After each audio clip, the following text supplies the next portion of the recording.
ഓം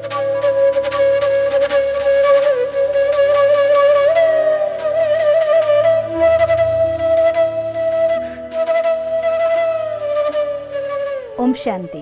ഇന്ന് ഞാൻ നിങ്ങളെ കാണുമ്പോൾ എനിക്കറിയാം നിങ്ങൾ ഓരോരുത്തരും ഇന്ന് സ്പെഷ്യലായിട്ടുള്ള ആളുകളാണ്. ഇന്ന് ഈ ട്രെയിനിങ് ഞങ്ങൾക്ക് വേണം, ഇതിലൂടെ ഞങ്ങളുടെ ജീവിതത്തെ മാറ്റിമറിക്കണം എന്ന ആഗ്രഹത്തോടു കൂടി എൻ്റെ കൂടെ കൂടാൻ തയ്യാറായ എൻ്റെ സഹോദരങ്ങളെയാണ് ഇന്ന് ഞാൻ സംസാരിക്കുന്ന ഈ കൂട്ടത്തിലുള്ളത് എന്നെനിക്ക് വ്യക്തമായിട്ടറിയാം. അതുകൊണ്ട് ഒരു കാര്യം ഞാൻ നിങ്ങളോട് പറയട്ടെ. ആദ്യം തന്നെ കൺഗ്രാറ്റുലേഷൻസ്. ജീവിതത്തെ മാറ്റിമറിക്കണം എന്നും ഞാൻ തൊടുന്നതെല്ലാം എനിക്ക് വിജയത്തിലേക്ക് കൊണ്ടുപോകണം എന്നുള്ളതായിരിക്കുന്ന നിങ്ങളുടെ ദൃഢസങ്കല്പം തന്നെയാണ് നിങ്ങളുടെ ജീവിതത്തിൻ്റെ ആദ്യത്തെ വിജയത്തിൻ്റെ സ്റ്റെപ്പ്. ആ ഫസ്റ്റ് സ്റ്റെപ്പ് വെച്ചതിന് കൺഗ്രാറ്റുലേഷൻസ്. ഇനി രണ്ടാമത്തെ കാര്യം, ജീവിതത്തിൽ IQ നേടാനുള്ളതായിട്ടുള്ള ഒരുപാട് ട്രെയിനിങ് ലോകത്തുണ്ട്. അതിനുള്ളതായിരിക്കുന്ന സ്കിൽ ഡെവലപ്മെൻറ്റ് സെൻറ്റേഴ്സിൻ്റെ എണ്ണം അൺലിമിറ്റഡ് ആണ് ലോകത്ത്. അതേസമയം ഒരു കാര്യം എല്ലാവർക്കും അറിയാം, IQ 80%, EQ 20% ആണെങ്കിൽ ആ 20% EQ കൊണ്ട് ഒരു പക്ഷേ ജീവിതത്തിലെല്ലാം നേടിയേക്കാം. IQ കൊണ്ട് ഹൈ മാർക്ക് വാങ്ങുന്നവർ, എല്ലാത്തിലും ഫസ്റ്റ് റാങ്ക്, സെക്കൻഡ് റാങ്ക്, ആ ഗ്രേഡ് ഹൈ ലെവലിൽ നിൽക്കുന്നവർ, അവർക്ക് നല്ല ഉയർന്ന സ്ഥാനത്ത് ജോലിയും അവർ നേടിയേക്കാം. പക്ഷേ അവിടെയുള്ളതായിട്ടുള്ള ആളുകളുമായിട്ട് എപ്പോഴും സംഘർഷങ്ങൾ, ഏറ്റുമുട്ടലുകൾ, വഴക്കുകൾ, പരസ്പരം ഒത്തുചേർന്ന് പോകാൻ പറ്റായികകൾ, അങ്ങനെ പലപ്പോഴും ഒന്നുകിൽ നിങ്ങൾ അവിടുന്ന് സ്വയം റിസൈൻ ചെയ്ത് വന്നേക്കാം, അതല്ലെങ്കിൽ അവർ നിങ്ങളെ ഒഴിവാക്കിയേക്കാം. ഇത് ഒരുപാട് പേരിൽ നമ്മൾ കാണുന്ന കാര്യമാണ്. അവരൊരു ബിസിനസ് സ്വന്തമായിട്ട് തുടങ്ങുകയാണെങ്കിൽ ആദ്യം പാർട്ട്ണർഷിപ്പോട് കൂടി ഹാപ്പിയസ്റ്റ് ആയിട്ട് തുടങ്ങും. കുറച്ച് നാൾ കഴിയുമ്പോൾ ഈഗോ ക്ലാഷ് വരും, അതോടുകൂടി നിങ്ങളുടെ പാർട്ട്ണർ നിങ്ങൾ വിട്ടുപോയി. അപ്പോൾ ആ ഒരു കാര്യം പാർട്ട്ണറെ സെറ്റിൽ ചെയ്യാൻ വേണ്ടി കൊടുക്കാനുള്ള പൈസ, ബിസിനസ്സിന് റൺ ചെയ്യാനുള്ള മൂലധനം എടുത്ത് കൊടുക്കേണ്ടി വന്നു. അങ്ങനെ വന്നപ്പോൾ ബിസിനസ് അവിടെ നിന്നുപോയി, പലപ്പോഴും തകർന്നുപോയി. ഇങ്ങനെയുള്ളതായിരിക്കുന്ന പല കാര്യങ്ങളും നമ്മൾ ലോകത്ത് കാണാറുണ്ട്. അതുകൊണ്ട് IQവിനേക്കാൾ കൂടുതൽ ഇമ്പോർട്ടൻ്റ് ആയിട്ടുള്ള സാധനമാണ് EQ. ഇന്ന് ഞാൻ നിങ്ങൾക്ക് പറഞ്ഞു തരാൻ പോകുന്നത് EQവിനെ മെയിൻറ്റെയിൻ ചെയ്യാൻ. EQ എന്ന് പറയുമ്പോൾ എന്താണെന്ന് കുറച്ച് നമുക്ക് മനസ്സിലാക്കണം. ഇതിനെക്കുറിച്ച് നമ്മൾ ഡീറ്റെയിൽ ആയിട്ട് ഒരു സെഷൻ പഠിക്കാൻ വരുന്നേ ഉള്ളൂ. എന്നാലും ഇന്ന് കുറച്ച് അതിനെക്കുറിച്ച് മനസ്സിലാക്കിയും നമ്മുടെ ഇന്ന് മുതലതായിട്ടുള്ള ഡെയിലി റൂട്ടീൻസിൽ നല്ല പരിവർത്തനം കൊണ്ടുവന്നേ പറ്റൂ. ഈ 21 ദിവസം എന്ന് പറയുന്നത് ഒരു മാജിക് നമ്പറാണ്. ഉറപ്പായിട്ടും ഇന്നലെയും മിനിഞ്ഞാന്നും ഒക്കെയുള്ള ആ 3 ദിവസത്തെ മെഡിറ്റേഷൻസൊക്കെ നിങ്ങൾ ചെയ്തു എന്നും ആ ക്ലാസ്സുകൾ ആത്മാർത്ഥമായി കേട്ടു എന്നുള്ള പൂർണ്ണ വിശ്വാസത്തോടെയാണ് ഞാൻ നിങ്ങളോട് സംസാരിക്കുന്നത്. സപ്പോസ് ആരെങ്കിലും അത് മിസ് ചെയ്തവരാണ് എങ്കിൽ ഒരിക്കൽ കൂടി ടൈം എടുത്തുകൊണ്ട് അത് കേൾക്കണം, ആ മെഡിറ്റേഷൻ ചെയ്യണം, നമ്മളെ വിശകലനം ചെയ്യണം, നമ്മുടെ ഉള്ളിലേക്ക് നോക്കണം, നമ്മളുള്ള ആ എനർജീനെ, കറൻറ്റിനെ പുറത്തേക്ക് പ്രവഹിപ്പിക്കണം കേട്ടോ. അപ്പോഴാണ് നമുക്ക് ഈ കാര്യം പറയുന്നതിന് പൂർണ്ണമായിട്ട് ഉൾക്കൊള്ളാൻ സാധിക്കുക. സപ്പോസ് കേട്ടില്ലെങ്കിൽ ഇതോടെ പോസ് ചെയ്യൂ, തിരിച്ചു പോകൂ, 1, 2, 3 കേട്ട് പഠിക്കണം, ദെൻ കമോൺ. നമ്മൾ വീണ്ടും അടുത്ത ദിവസത്തിലേക്ക്, 4ാമത്തെ ദിവസത്തിലേക്ക് വന്നിരിക്കുകയാണ്. ഇന്നത്തെ ദിവസം ഇന്നു മുതൽ ഒരു പുതിയ മനുഷ്യനായിക്കൊണ്ട് നമുക്ക് ജീവിക്കണം. നിങ്ങൾ എങ്ങനെ നമ്മുടെ രാത്രി സമയം സ്പെൻഡ് ചെയ്യുന്നു, എങ്ങനെ നമ്മുടെ പ്രഭാത ദിവസം നമ്മളൊരു ആരംഭിക്കുന്നു, അതിൻ്റെ ആധാരത്തിലാണ് ഒരു ദിവസത്തിൻ്റെ മുഴുവൻ ബേസ്മെൻ്റ് എന്ന് പറയുന്നത് രാത്രിയിലെ ഉറക്കവും പ്രഭാതത്തിലെ ഉണർച്ചയുമാണ്. ഇത് നമ്മുടെ EQവിനെയും IQവിനെയും ഒരുപാട് ബാധിക്കും. കാരണം നമ്മൾ തുടർച്ചയായുള്ള പ്രോഗ്രാമിൽ നമ്മൾ കാണും നമ്മുടെ സബ് കോൺഷ്യസ് മൈൻഡ് എങ്ങനെയാണ് EQ IQവിനെ ബാധിക്കുന്നതെന്നൊക്കെ. അപ്പോൾ അതുകൊണ്ട് EQ ബാലൻസ് ചെയ്യാനുള്ള ഒരു ആക്ടിവിറ്റി അത് നമുക്ക് ഇന്ന് തൊട്ട് തുടങ്ങിയേ പറ്റുള്ളൂ. എന്ന് പറയുമ്പോൾ എന്താ ഈ EQ ഒന്ന് മനസ്സിലാക്കാൻ വേണ്ടി പറഞ്ഞുതരാണ്. ഇമോഷണൽ കോഷ്യൻറ്റ് അഥവാ ഇമോഷണൽ ഇൻ്റലിജൻസ് എന്നൊക്കെ പറയും. ശരിക്കും പറഞ്ഞാൽ നമുക്ക് നമ്മളുടെ അവസ്ഥ എന്തെന്ന് സ്വയം നമ്മൾ വിശകലനം ചെയ്യാൻ, മനസ്സിലാക്കാൻ കഴിയുന്ന, ഞാൻ എന്തെന്ന് എനിക്ക് തന്നെ എന്നെ മനസ്സിലാക്കാൻ പറ്റുന്നൊരു വിധമാണ് ശരിക്കും EQ എന്ന് പറയുന്നത്. ഫോർ എക്സാമ്പിൾ, ഒരാൾ നിങ്ങളുടെ അടുത്ത് നിങ്ങൾക്ക് എത്ര മാർക്ക് കിട്ടി എന്ന് ചോദിച്ചാൽ ആ മാർക്ക് പറയുന്നതിനേക്കാൾ ഇമ്പോർട്ടൻ്റ് ആണ് ഈ സമയത്ത് ഇപ്പം നിങ്ങളുടെ മനസ്സിൽ എന്താ നടന്നുകൊണ്ടിരിക്കുന്നത് ചോദിച്ചാൽ എൻ്റെ മനസ്സിൽ ഇതാ ഇങ്ങനെയൊരു തോട്ടാണ് നടക്കുന്നത്, ഇങ്ങനെ ഒരു അവസ്ഥയാണ് നടന്നുകൊണ്ടിരിക്കുന്നത് എന്ന് എനിക്ക് തിരിച്ചറിയാൻ പറ്റണം. അകാരണമായിട്ടുള്ള ഭയം, അകാരണമായിരിക്കുന്ന ഡിസ്റ്റർബൻസ്, അകാരണമായിരിക്കുന്ന ടെൻഷൻ, അകാരണമായിരിക്കുന്ന ദുഃഖം, എന്തൊക്കെയോ കൊണ്ട് എൻ്റെ മനസ്സിൽ എന്താ ഇപ്പം നടക്കണമെന്ന് എനിക്ക് മനസ്സിലാവില്ല എന്നുള്ളൊരു അവസ്ഥ ഉണ്ടായിക്കഴിഞ്ഞാൽ സ്വാഭാവികമായിട്ടും അത് നമ്മളുടെ എല്ലാ ആക്ടിവിറ്റീനെയും ബാധിക്കാൻ തുടങ്ങും. അപ്പം അതുകൊണ്ട് ഒന്നാമത്തെ ആദ്യം വേണ്ട കാര്യം ഇമോഷണൽ ഇൻ്റലിജൻസ് എന്ന് വെച്ചാൽ ഫസ്റ്റ് സ്റ്റെപ്പ് ഇപ്പോൾ എൻ്റെ മനസ്സിൽ എന്താണ് നടക്കുന്നത് എന്നുള്ള കാര്യത്തെക്കുറിച്ച് എനിക്ക് എന്നെ അറിയാൻ സാധിക്കുക എന്നുള്ളതാണ് ഏറ്റവും ഇമ്പോർട്ടൻ്റ് ആയിട്ടുള്ള കാര്യം. ഇതിൻ്റെ ആധാരത്തിലാണ് ജീവിതത്തിൻ്റെ വിജയം കെട്ടിപ്പടുക്കാൻ പോകുന്നത്. അല്ലാതെ നിങ്ങൾ വാങ്ങിയ മാർക്കിൻ്റെ ആധാരത്തിൽ മാത്രമാണെങ്കിൽ എനിക്ക് എൻ്റെ ക്ലോസ് ആയിട്ട് ഞാൻ പഠിച്ചിരുന്ന സമയത്തൊരു കുട്ടി ഞാൻ ഓർക്കുമ്പോൾ അനുഭവം പറയുകയാണ്. ആ കുട്ടി ഞങ്ങളുടെ സ്കൂളിൽ ഫസ്റ്റായിരുന്നു, ഒരു ടീച്ചറുടെ മോളായിരുന്നു. ഞങ്ങൾ 3-4 പേര് മത്സരിച്ച് പഠിക്കുന്നതിൽ ആ കുട്ടിയായിരുന്നു നമ്പർ 1 ആയിരുന്നു മോള്. അവിടെ സ്കൂളിലെ ഫസ്റ്റ് റാങ്ക് എന്ന് വെച്ചാൽ അന്ന് 600-ലാണ് ഞങ്ങളുടെ SSLC സമയത്തെ മാർക്ക്. ഒരു 528 മാർക്ക് വാങ്ങിയിട്ടായിരുന്നു ആ കുട്ടി SSLC കടന്നു പോയത്. നിങ്ങൾക്ക് മനസ്സിലാക്കാമല്ലോ എത്ര ഹൈ ആയിട്ടുള്ള ഇൻ്റലിജൻ്റ് ആയിട്ടുള്ള കുട്ടിയാണെന്നൊക്കെ. പഠനം എന്ന് വെച്ചാൽ അവൾക്ക് പഠിക്കുക എന്ന് വെച്ചാൽ ഞങ്ങൾ പറയും പഠനം അവളെ ഭ്രാന്ത് എന്നാണ് പറയാറ്. നമ്മൾ പറയുമല്ലോ എന്ത് കാര്യം നേടിയെടുക്കുക ഒരു ഭ്രാന്ത് വേണമെന്നൊക്കെ. അവൾക്കും ഈ പഠനം എന്ന് വെച്ചാൽ ഒരു ഭ്രാന്തായിരുന്നു. സ്കൂൾ ലീഡറായിരുന്നു. എന്തൊക്കെ കപ്പാസിറ്റി ആ കുട്ടിക്ക് ഉണ്ടായിരുന്നു അറിയോ. പക്ഷേ ഡേ ബൈ ഡേ അവൾ കൊച്ചു കാര്യങ്ങൾക്ക് പോലും അങ്ങ് വല്ലാണ്ട് വിഷമിച്ചു പോയി. ഇപ്പോൾ ഈവൻ ഒരു മാർക്ക് നമുക്കൊരു വിഷയത്തിൽ അവളേക്കാൾ കൂടുതൽ കിട്ടി അവൾക്ക് സഹിക്കാനാവില്ല. പിന്നെ അത് നോക്കുക, തിരയുക, പിന്നെ വിഷമിക്കുക. ഒരിക്കൽ ഫസ്റ്റ് റാങ്ക് പോയതിൻ്റെ പേരിൽ 2 ദിവസം ലീവ് എടുത്ത് വീട്ടിലിരുന്ന് കരഞ്ഞിട്ടുള്ള ഞാൻ ഓർമ്മിക്കുക കുട്ടി. ഇങ്ങനെയൊക്കെയാണ്. അപ്പോൾ ബാക്ക് സപ്പോർട്ട് ആ കുട്ടിക്ക് ഒരുപാട് ഉണ്ടായിരുന്നു. പക്ഷേ EQ ബാലൻസ് ചെയ്യാൻ വേണ്ടി വീട്ടുകാർ ശ്രമിച്ചില്ല. അങ്ങനെ അവൾ പഠനം കഴിഞ്ഞ് ഡിഗ്രി കഴിഞ്ഞപ്പോൾ മെഡിസിന് വേണ്ടി പഠിക്കാനുള്ള പരിശ്രമമായി. അപ്പോൾ അവർക്ക് സാധാരണ അലോപ്പതി മെഡിസിന് പഠിക്കാൻ വേണ്ടി കിട്ടിയില്ല. അങ്ങനെ ആയുർവേദത്തിൽ പോയി ജോയിൻ ചെയ്തു. അച്ഛനും അമ്മയൊക്കെ സപ്പോർട്ട് ചെയ്തു. ആയുർവേദത്തിൽ ജോയിൻ ചെയ്തു, പഠിച്ച് ഡോക്ടറായിട്ട് ഇറങ്ങി. ഇപ്പോൾ എനിക്കറിയാം അവളെ സംബന്ധിച്ചിടത്തോളം 49 വയസ്സ് കഴിഞ്ഞിരിക്കുന്നു. പക്ഷേ ഇനിയും ഒരു പേഷ്യൻറ്റിന് വേണ്ടി പ്രോപ്പറായ രീതിയിൽ മെഡിസിൻ എടുത്ത് കൊടുക്കാനോ ചികിത്സിച്ചിട്ട് ഒരു ഡോക്ടർ എന്നുള്ള നിലയ്ക്ക് തൻ്റെ ലൈഫിനെ ഒരു സക്സസ് ആക്കാൻ അല്ലെങ്കിൽ ഒരു എഫിഷ്യൻറ്റ് ഡോക്ടർ എന്നുള്ളൊരു ആദരവ് നേടാൻ ഇന്നേ വരെ ആ കുട്ടിക്ക് പറ്റിയിട്ടില്ല. എൻ്റെ അറിവ് വിചാരിച്ച് നോക്കി ആ കാലഘട്ടത്തിൽ ഞങ്ങളുടെ സ്കൂളിൽ എല്ലാവരെയും ആദരവുള്ള കുട്ടി അവളായിരുന്നു. കാരണം IQ അത്രയും ആ കുട്ടിക്ക്, നന്നായി പഠിക്കുക, കേട്ടാലുണ്ടല്ലോ അങ്ങ് പ്രിൻറ്റ് ചെയ്യും, അത്രയും നല്ല ബുദ്ധിയൊക്കെ ഉണ്ട്. എന്തുകൊണ്ട് ജീവിതത്തിൽ ഈ ഒരു ഫെയിലിയർ ഉണ്ടായെന്നറിയോ? EQ ബാലൻസിൻ്റെ സപ്പോർട്ട് ഇല്ലാത്തതുകൊണ്ട്. അതുകൊണ്ട് ജീവിതത്തിൽ EQ എൻ്റെ മാർക്ക് എത്ര എന്നുള്ളതിനേക്കാൾ കൂടുതൽ ഇമ്പോർട്ടൻ്റ് ആയി വരുന്നത് എൻ്റെ മനസ്സിൽ എന്ത് സങ്കല്പമാണ് നടന്നുകൊണ്ടിരിക്കുന്നത്, ഇപ്പം ഞാൻ ഏത് തട്ടുകളിലൂടെയൊക്കെ യാത്ര ചെയ്തുകൊണ്ടിരിക്കുന്നത്, എനിക്ക് എവിടേക്കാണ് പോകേണ്ടത്, എന്നെ ഭരിക്കുന്ന എൻ്റെ വികാരങ്ങൾ എന്തൊക്കെയാണ് എന്ന് തിരിച്ചറിയാൻ എനിക്ക് സാധിക്കുക. അതിൻ്റെ പേരാണ് നമ്മൾ ഇമോഷണൽ ഇൻ്റലിജൻസ് അഥവാ ഇമോഷണൽ കോഷ്യൻ്റ് EQ എന്നൊക്കെ പറയുന്നത് ഇതിനെയാണ്. അതിൽ ലോകത്ത് കുറേ വെറൈറ്റി ആളുകളുണ്ട്. ചിലരെ സംബന്ധിച്ചിടത്തോളം ഇപ്പം എൻ്റെ മനസ്സിൽ സ്നേഹമാണോ അല്ല ദേഷ്യമാണെന്ന് അറിയില്ല. അവർ സ്നേഹിക്കുകയാണെങ്കിൽ അങ്ങ് സ്നേഹിക്കും, അത് കഴിഞ്ഞാൽ പിന്നെ ദേഷ്യപ്പെടുകയാണെങ്കിൽ ദേഷ്യപ്പെട്ടിരിക്കും, ഒന്നുകിൽ കരഞ്ഞിരിക്കും അല്ലെങ്കിൽ കരഞ്ഞ് പിരിഞ്ഞിരിക്കും, അതല്ലെങ്കിൽ സ്നേഹം കൊണ്ട് അങ്ങ് മൂടും, അതല്ലാന്നുണ്ടെങ്കിൽ ദേഷ്യം കൊണ്ട് അവർക്ക് കൺട്രോൾ ചെയ്യാൻ പറ്റാണ്ടാവും. ഇങ്ങനെ സ്വന്തം ഇമോഷൻസിൽ യാതൊരു കൺട്രോൾ ഇല്ലാതെ അങ്ങനെ ഒഴുകി നടക്കുന്ന ഒരു കൂട്ടം ആളുകൾ.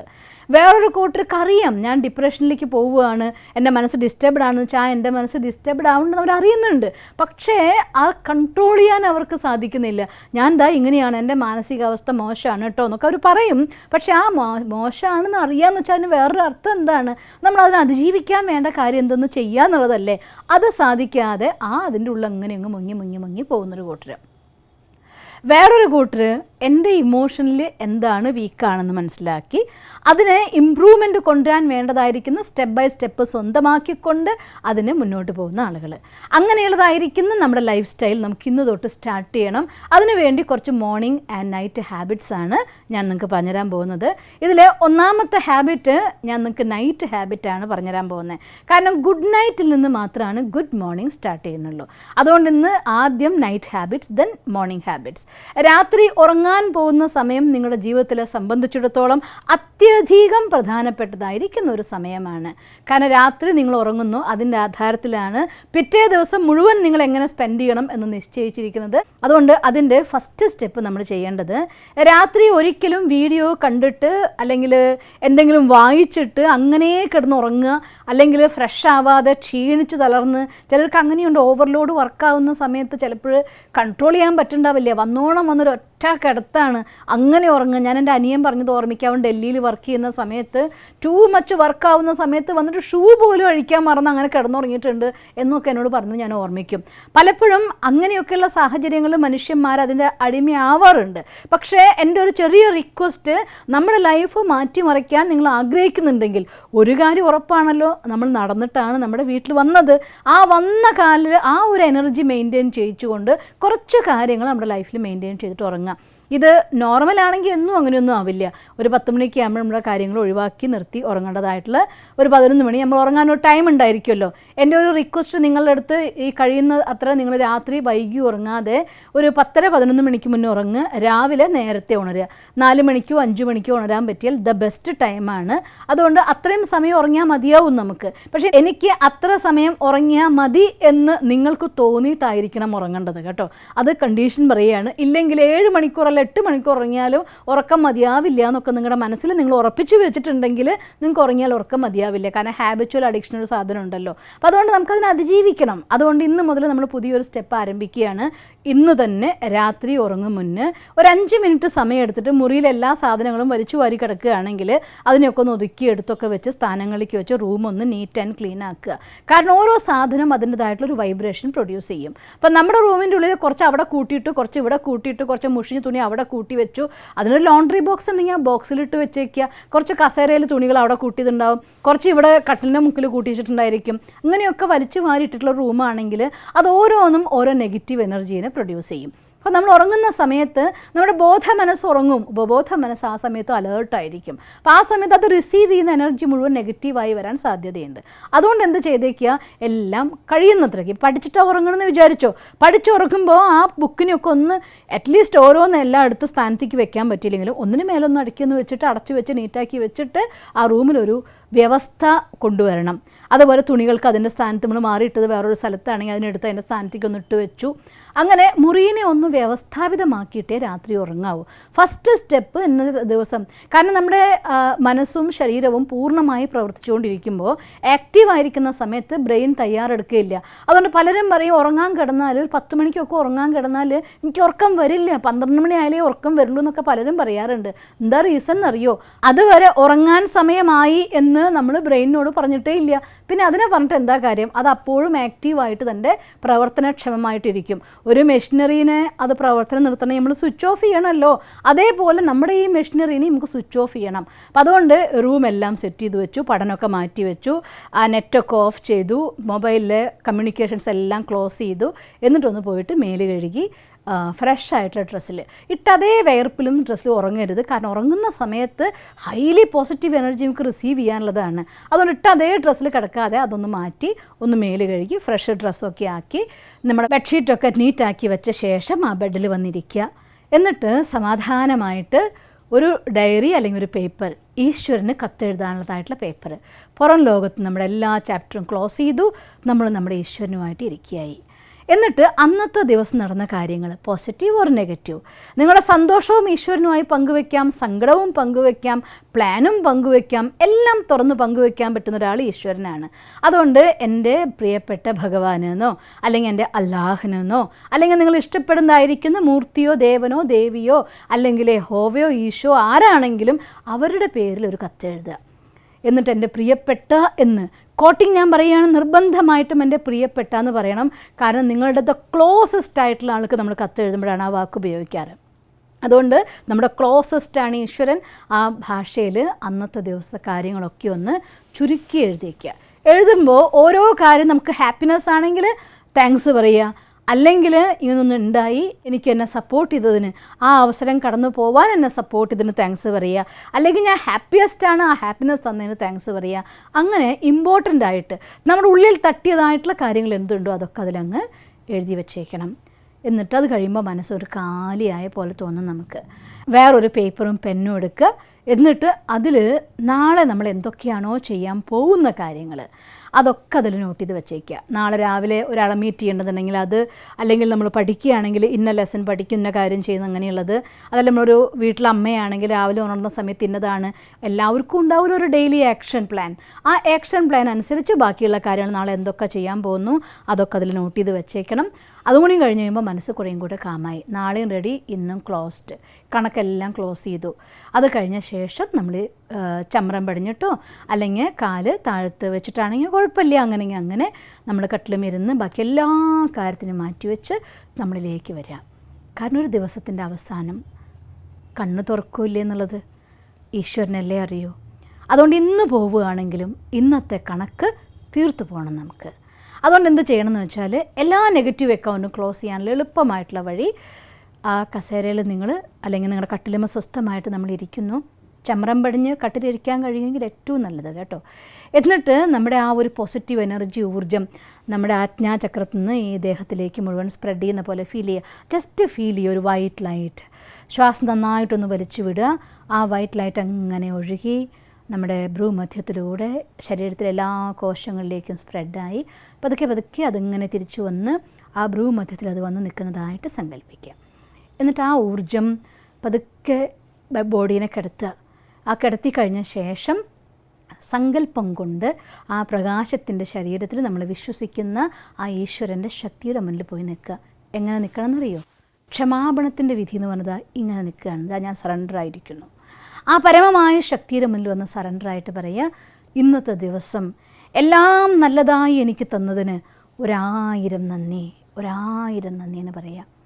എന്നിട്ട് പറയുക, ഭഗവാനെ, ഏതൊക്കെ ആത്മാക്കളോട് ഞാൻ എൻ്റെ കയ്യിൽ നിന്ന് അറിഞ്ഞോ അറിയാതെയോ എന്തെങ്കിലും പാപകർമ്മങ്ങൾ സംഭവിച്ചിട്ടുണ്ടെങ്കിൽ, ഞാൻ ദുഃഖം ആർക്കെങ്കിലും കൊടുത്തിട്ടുണ്ടെങ്കിൽ ഞാൻ എല്ലാവരോടുമായിട്ട് ക്ഷമ യാചിക്കുകയാണ് എന്ന് പറയുക. നെഗറ്റീവ് അക്കൗണ്ട്സൊക്കെ ക്ലോസ് ചെയ്യുകയാണ് നമ്മൾ. അങ്ങനെ സങ്കല്പിക്കുക, ആ പ്രകാശത്തിനുള്ളതായിട്ടുള്ള കിരണങ്ങൾ ഒരു ആ സമാശ്വാസത്തിൻ്റെ ഇളം നീല കിരണങ്ങളായിട്ട് നിങ്ങളെങ്ങനെ തഴുകിയതായിട്ട് സങ്കല്പിക്കുക. യെസ്, നമ്മുടെ ക്ഷമാപണം സ്വീകരിച്ചിരിക്കുന്നു. ആ സമയത്തുണ്ടാകുന്ന മനസ്സിലൊരു വെയ്റ്റ്ലെസ്നെസ് ഒന്ന് ഫീൽ ചെയ്ത് നോക്കണം കേട്ടോ. എന്തൊരു സുഖമായിരിക്കുന്നറിയോ മനസ്സിന്. അത് കഴിഞ്ഞ ശേഷം തിരിച്ചങ്ങോട്ടും പറയുക, ആരൊക്കെ എന്നെ ഉപദ്രവിച്ചോ, ആരൊക്കെ എന്തൊക്കെ ചെയ്തോ അവരോടൊക്കെ ഞാൻ ക്ഷമിച്ചിരിക്കുന്നു എന്ന് പറയുക. അങ്ങനെ 2 മിനിറ്റ് സമയം നമ്മൾ കൂട്ട നക്ഷത്രങ്ങളെ മുന്നിൽ കാണാം, ആളുകളെ കാണാൻ പറ്റാത്തതിന്. എന്നിട്ട് നമ്മളിൽ നിന്ന് ആ പ്രകാശം ഈ ഭ്രൂമധ്യത്തിൽ നിന്ന് ഒരു വൈറ്റ് ലൈറ്റ് ഇങ്ങനെ പോയി അവരോടൊക്കെ ഞാൻ എല്ലാവരോടും ക്ഷമിച്ചിരിക്കുന്നു, ഞാനിപ്പം ഓക്കെയാണ്, എനിക്ക് നിങ്ങളോട് ആരോടും പരാതിയില്ല, വിഷമമില്ല, ഇങ്ങനെയൊക്കെ സംസാരിക്കുക. എന്നിട്ട് ശാന്തമായിട്ട് ആ കിരണങ്ങൾ എങ്ങനെ ഒഴുകി വരുന്നതായി കണ്ട് ഞാൻ ഈശ്വരൻ്റെ മടിയിലാണ് ഉറങ്ങുന്നത് എന്ന് സങ്കല്പിച്ചുകൊണ്ട് ഉറങ്ങുക. ഇതെല്ലാം കഴിഞ്ഞ ശേഷം, അഥവാ നിങ്ങൾക്ക് എന്തെങ്കിലും ഒരു കാര്യത്തിന് ഒരു പ്രത്യേകമായിട്ടുള്ള ഇൻറ്റ്യൂഷൻ വല്ലതും കിട്ടാൻ നിങ്ങൾ ആഗ്രഹിക്കുന്നുണ്ട് എങ്കിൽ, എന്തെങ്കിലും ഒരു ടോപ്പിക്കിൽ നിങ്ങൾക്ക് പ്രിപ്പറേഷൻ വേണ്ടതുണ്ടെങ്കിൽ, എന്തെങ്കിലും ഒരു കാര്യത്തിന് വേണ്ടി ഒരു സൊല്യൂഷൻ നിങ്ങൾക്ക് കണ്ടെത്തണമെന്ന് ആഗ്രഹിക്കുന്നുണ്ടെങ്കിൽ, അത് കഴിഞ്ഞ് ശാന്തമായി ഉറങ്ങുന്ന സമയത്ത് മനസ്സിൽ ആ തോട്ട് ഭഗവാനോട് സംസാരിക്കുക. ഇങ്ങനൊരു കാര്യം ഉണ്ടല്ലോ, അത് നമുക്ക് ചെയ്യണ്ടേ എന്നൊക്കെ വെറുതെ സംസാരിക്കുക. ദെൻ കാമായി കൂളായിട്ട് ഉറങ്ങുക. രാത്രി ഉപബോധ മനസ്സ് ആ കാര്യത്തിന് വേണ്ട പ്ലാൻ ചെയ്യും. രോഗനിവാരണം വേണമെങ്കിൽ അത് ചെയ്യും. സൊല്യൂഷൻ പ്രോബ്ലത്തിന് വേണമെങ്കിൽ അത് കണ്ടെത്തും. ക്രിയേറ്റീവായിട്ടുള്ള എന്തെങ്കിലും കാര്യങ്ങൾ കണ്ടെത്തണമെങ്കിൽ അതിന് സഹായിക്കും. അങ്ങനെ രാത്രി സുഖകരമായ നിദ്ര. രാവിലെ ഉണർന്ന ഗുഡ് മോർണിംഗ് ഈശ്വരനോട് നമ്മൾ ഗുഡ് നൈറ്റ് പറഞ്ഞുറങ്ങി.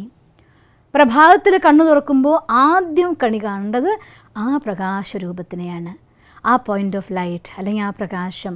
നിങ്ങൾ ഏത് പേരിട്ട് വിളിച്ചാലും അതെല്ലാം പ്രകാശമാണല്ലോ. ആ പ്രകാശം നമ്മുടെ മുന്നിൽ വന്നു നിന്നു. കണ്ണു തുറക്കുക. കണ്ണ് തുറന്ന ഉടനെ അത് മുന്നിൽ കാണുന്നതായിട്ട് സങ്കല്പിക്കുക. ഉറങ്ങുമ്പോൾ ആ മടിയിൽ ഉറങ്ങിയെങ്കിൽ ഉണരുമ്പോൾ കണി കണ്ട് ഉണരാൻ പറ്റും. ഉണർന്ന വശം പറയുക, ഈശ്വര താങ്ക്സ്. ആ താങ്ക്സ് പറയുമ്പോൾ വീണ്ടും ഒരു ദിവസം ഒരുപാട് പുണ്യം സംഭരിക്കാൻ, ജീവിതത്തിൻ്റെ ലക്ഷ്യം നേടിയെടുക്കാൻ വേണ്ടി നമ്മുടെ കൂടെ നിന്ന് നമ്മുടെ കൂടെ പ്രവർത്തിക്കാൻ വേണ്ടി ഈശ്വരനൊരു ദിവസം കൂടി തിരഞ്ഞെടുത്തല്ലോ എന്ന മനസ്സിൽ സന്തോഷത്തോടെ താങ്ക്സ് പറയാം. കണ്ണ് നിറഞ്ഞ് ആനന്ദം കൊണ്ട് ഒഴുകിക്കോട്ടെ. അത്രയും ഹൃദയംഗമമായിട്ട് ആ സമയത്ത് ഭഗവാനോട് താങ്ക്സ് പറയണം. ഫീൽ ചെയ്യണം ഉള്ളിൽ ഈശ്വരൻ നമുക്ക് തരുന്നതായിട്ടുള്ള ആ സ്നേഹം, ആ ഒരു കരുതൽ, ആ ഒരു സപ്പോർട്ട്, ഒരു ജന്മം കൂടി, ഒരു ജീവിതം കൂടി, ഒരു ദിവസം കൂടി നമുക്ക് വേണ്ടി ഈശ്വരൻ നമ്മുടെ കൂടെ പ്രവർത്തിക്കാൻ കണ്ടെത്തിയല്ലോ എന്നുള്ളതായിട്ടുള്ള ആ സ്മൃതിയിലെ ഫീലിംഗ് ക്രിയേറ്റ് ചെയ്യണം. എന്നിട്ട് നിങ്ങൾ പ്രഭാതത്തിൽ പോയിക്കോളൂ.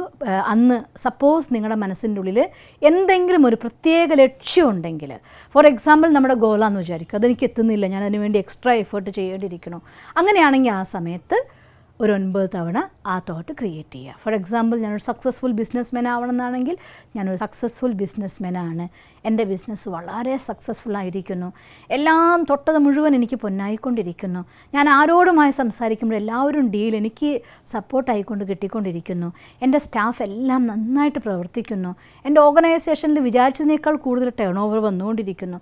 ഇങ്ങനെ നിങ്ങളുടെ സിറ്റുവേഷൻ ഏതാണോ അതനുസരിച്ച് ഒരു 9 തോട്ട് ക്രിയേറ്റ് ചെയ്യുക, റിലേറ്റഡ് ആയിരിക്കുന്ന, അതിന് ഫീൽ ചെയ്തുകൊണ്ട് പറയുക.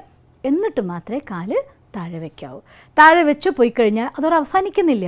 നിങ്ങൾ അഥവാ ബാത്റൂം പോകുന്നു, ബ്രഷ് ചെയ്യുന്നു, നമ്മുടെ കാര്യങ്ങളൊക്കെ ചെയ്യുമ്പോഴും കൂടി മനസ്സിൽ ആ ഒരു നമ്മുടെ ലക്ഷ്യം നമ്മൾ നേടിയെടുത്തതായിട്ടുള്ള വിഷ്വലൈസേഷൻ ഉണ്ടല്ലോ, ലൈഫിൽ നമ്മുടെ ഡ്രീം, അത് ആർജിച്ചതായിട്ടുള്ള സന്തോഷത്തോടു കൂടി ഞാൻ ഈ ലൈഫിൽ ഏറ്റവും വിജയമായിരിക്കുന്ന ആളാണ് എന്ന ത്രില്ലോടുകൂടി വേണം നമ്മൾ ബ്രഷ് ചെയ്യാൻ. കാരണം ഈശ്വരൻ നിങ്ങളുടെ കൂടെ പ്രവർത്തിക്കാൻ ഇന്ന് ഓക്കെ പറഞ്ഞിരിക്കുകയാണ്. നിങ്ങൾ ഈശ്വരൻ്റെ കൂടെ പ്രവർത്തിക്കാൻ പോകുന്നത്.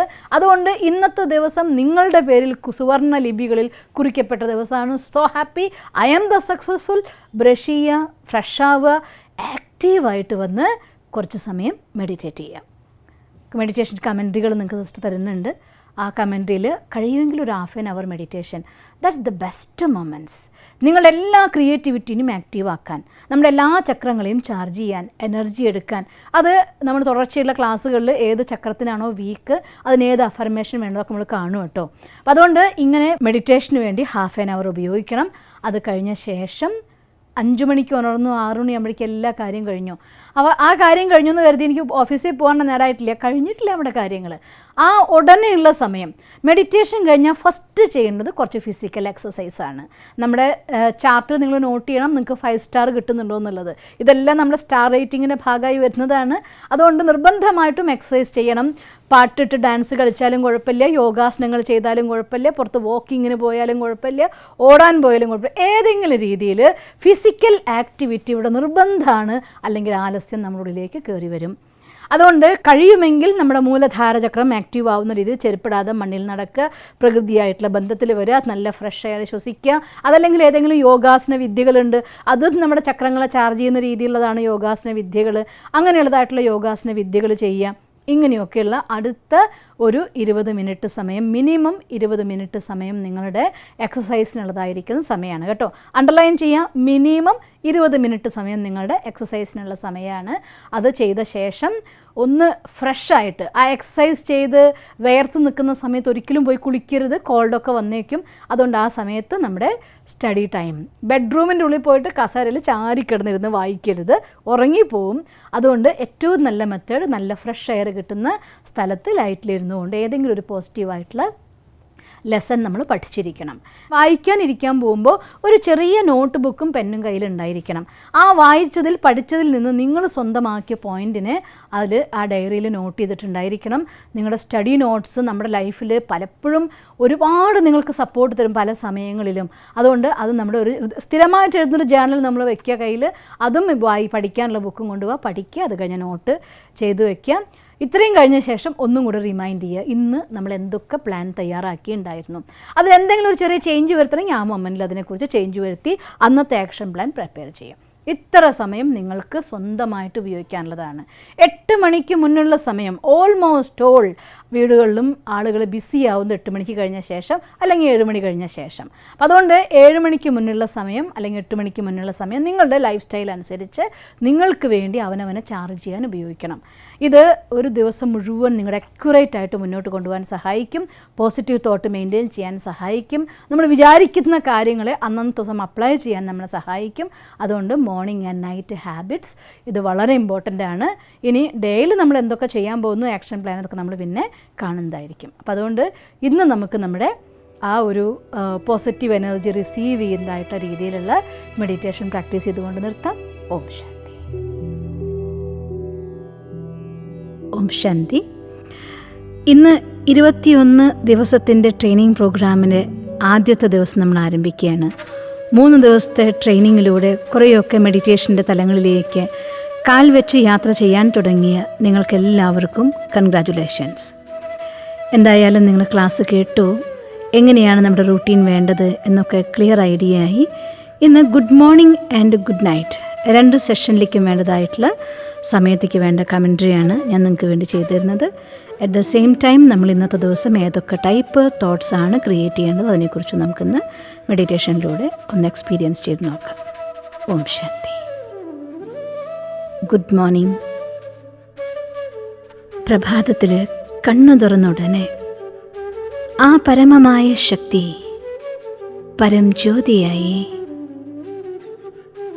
ഇന്നത്തെ ദിവസത്തിൻ്റെ ഉദയനക്ഷത്രമായി കൺമുന്നിൽ പ്രകാശിച്ചു നിൽക്കുന്നത് അകക്കണ്ണുകൊണ്ട് അനുഭവം ചെയ്താലും മനസ്സുകൊണ്ട് ഭഗവാനോട് ഗുഡ് മോർണിംഗ് എന്ന് ഹൃദയത്തിൻ്റെ ഭാഷയിൽ പറഞ്ഞാലും ഒരിക്കൽ കൂടി ഈ പ്രപഞ്ചത്തിൽ ശ്രേഷ്ഠമായ കർമ്മങ്ങളിലൂടെ ശ്രേഷ്ഠമായ ഭാഗ്യം നേടാൻ ഈശ്വരൻ എന്നെ അനുവദിച്ചിരിക്കുകയാണ്. Thanks God. ഒരുപാട് നന്ദി. അങ്ങയുടെ ആശീർവാദം ഇന്നും എൻ്റെ കൂടെ ഉണ്ടായിരിക്കണം.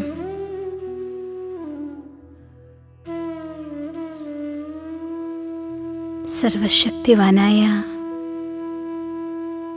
പരം ജ്യോതിയായ ആ പ്രകാശസ്വരൂപം എൻ്റെ അകക്കണ്ണിലൂടെ ഞാൻ കാണുകയാണ്.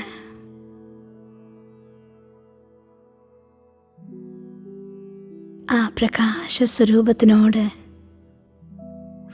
എൻ്റെ ഹൃദയംഗമമായി ഞാൻ നന്ദി പറയുകയാണ്. Thanks God.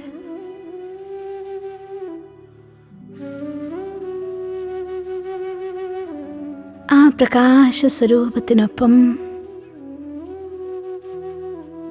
എൻ്റെ ഉള്ളിലെ ചൈതന്യം കൂടി തീക്ഷ്ണമായി പ്രകാശിക്കുന്നു. ഞാൻ മാസ്റ്റർ സർവശക്തിവാനായി മാറിയിരിക്കുന്നു. സഫലത എൻ്റെ ജന്മസിദ്ധ അധികാരമാണ്. ഈ 21 ദിവസം എൻ്റെ ജീവിതത്തിൻ്റെ ഒരു പുതിയ തുടക്കമാണ്. ഞാൻ ഇന്ന് എന്നെ തന്നെ പരിവർത്തനം ചെയ്യാനുള്ള യാത്രയിൽ സഫലമാകും എന്നെനിക്കുറപ്പാണ്. ഞാൻ മാസ്റ്റർ സർവശക്തിവാനാത്മാ. സഫലത എൻ്റെ ജന്മസിദ്ധ അധികാരമാണ്. ഞാൻ മാസ്റ്റർ സർവശക്തിവാനാത്മാ. സഫലത എൻ്റെ ജന്മസിദ്ധ അധികാരമാണ്. ഞാൻ മാസ്റ്റർ സർവശക്തിവാനാത്മാ. സഫലത എൻ്റെ ജന്മസിദ്ധ അധികാരമാണ്. തിളങ്ങുന്ന വെള്ളി നക്ഷത്രമായി സപ്തവർണ്ണങ്ങൾ പൊഴിച്ചുകൊണ്ട് ഇരുപുരികങ്ങൾക്കു മധ്യേ ഞാൻ പ്രകാശിച്ചുകൊണ്ടിരിക്കുന്നു. സഫലത എൻ്റെ ജന്മസിദ്ധ അധികാരമാണ്. എൻ്റെ എല്ലാ കർമ്മങ്ങളിലും ഒരു പുതുമയും ഒരു ശക്തിയും നിറഞ്ഞിരിക്കുന്നു. സഫലത എൻ്റെ ജന്മസിദ്ധ അധികാരമാണ്. എല്ലാ കാര്യങ്ങളെയും കൃത്യമായി ചെയ്യാനുള്ള ശക്തി എന്നിൽ ഉണരുകയാണ്. ഞാൻ മാസ്റ്റർ സർവശക്തിവാനാത്മാ. സഫലത എൻ്റെ ജന്മസിദ്ധ അധികാരമാണ്.